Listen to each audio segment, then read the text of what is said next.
Hi, I'm Brian the Bug. And I'm Eric James. Welcome to an inside scoop of the upcoming OHS fall play, The Crucible. Today we're going to take you into the marvelous and intense rehearsals for the play. We will be interviewing a few of the people involved in the show, as well as the director, Ms. Vicky Buddha. Let's get started. Here we have our director, Miss Vic. Why did you pick The Crucible for this year's fall play? It's always a fun process to pick a play for any particular group. I look at where I am and who my audience is going to be, and I knew that when I was at high school, the 11th grade class reads The Crucible, and it's always been a play that's been very interesting to me because of the actual events, but also the mass hysteria that can happen from one person and out of everybody's fear, and kind of how that all just explodes and gets out of control. And so that's really interesting to me. So this year I knew I had a well-rounded cast, and I knew that they were thirsty for something a little bit meatier and heavier, and so I was excited to pick The Crucible for that. I am your third preacher in 7 years. I do not wish to be put out like a cat whenever some majority feels the wind. You people may not seem not to comprehend that a minister is the Lord's man.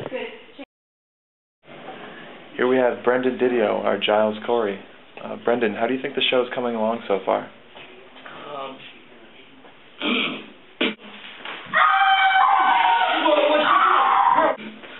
Show's coming along very well. Margaret is bewildered, Rebecca. She cannot eat. Perhaps she is not hungry yet. I hope you are not excited to go in search of the spirits, Mr. Parris. I've heard a promise of that outside. Well, why do Indians running into parish? But the devil may be among us. And I would satisfy them that they are wrong. Then let you come out and call them wrong. Did you consult the word before you called this minister to look for devil? He is not coming to look for devil. Then what's he coming for? There be children dying in the village. I see none dying. This society will not be a bag to swing around your head, Mr. Putnam. Did you call a meeting before you? Here we have Shane Reed, our Reverend Parris. Shane, how do you feel you fit your character? I feel like I don't fit Reverend Parris's character type at all. Parris is a very self-centered, conceited person who does everything only for the good of himself. I feel like I'm not that sort of person at all. I'm definitely more one to do stuff for others before myself.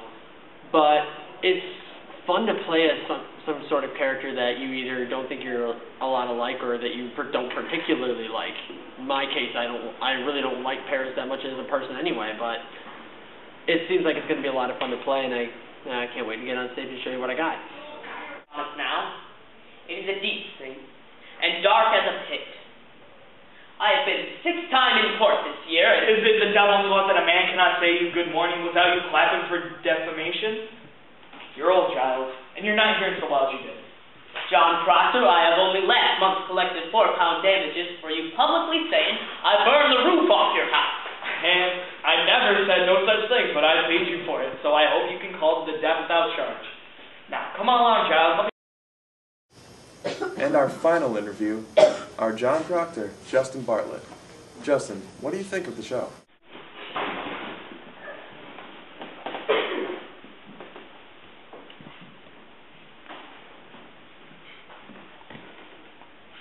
Well, Brian,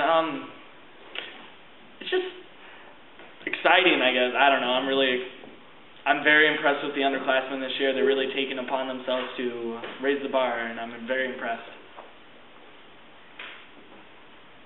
Yeah. Here we have Brendan Didio, our Giles Corey. Brendan, what do you think of your character? What do I think of Giles?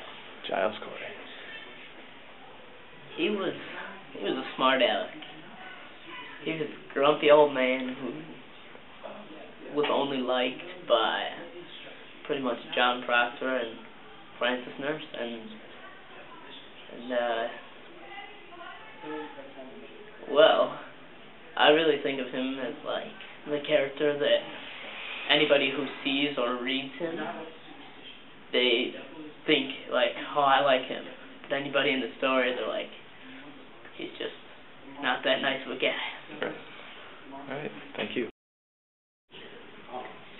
Did you feel any strangeness when she called him? A sudden cold wind, perhaps? A trembling below the ground? I didn't see no devil. Betty! Betty, wake up! You cannot evade me, Abigail. Did your cousin drink any of the room hell? Sorry, and I'm not next.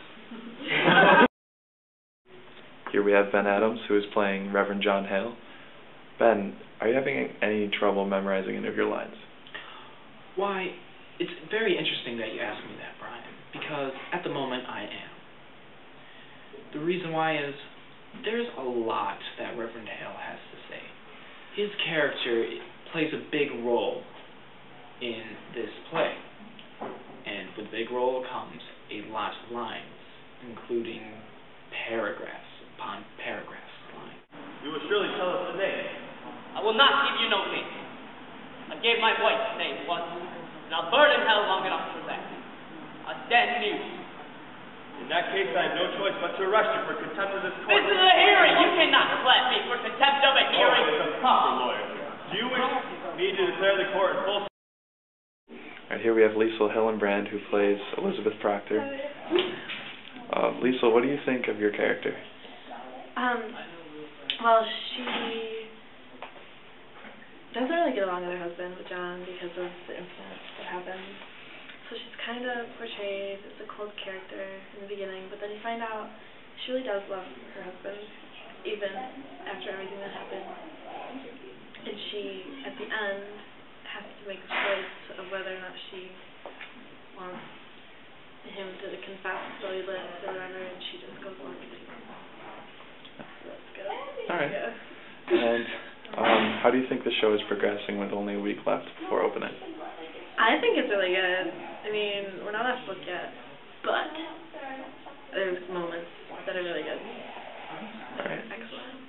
Thank you. Alright, you're almost through with this? Alright. Here we go. Sniper. It's warrant vengeance. I'll not give my wife to vengeance. I'll go, John. You will not go. I have 9 men outside. You cannot keep her. The law binds me, John. I can't budge. Good. Will you see her be taken? Proctor, the court is just. Pontius Pilate!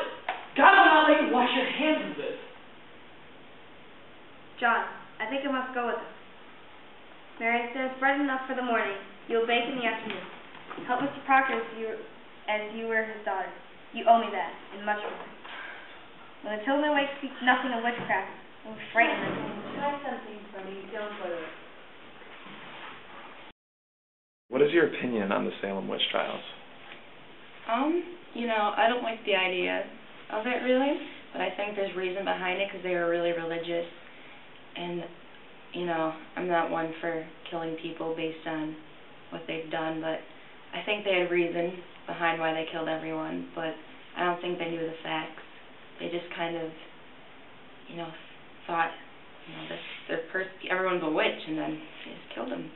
And, you know, I don't believe there are witches, but there's just things that, you know, made them think that way. All right. Yeah. Thank you very much. You're welcome, Brad.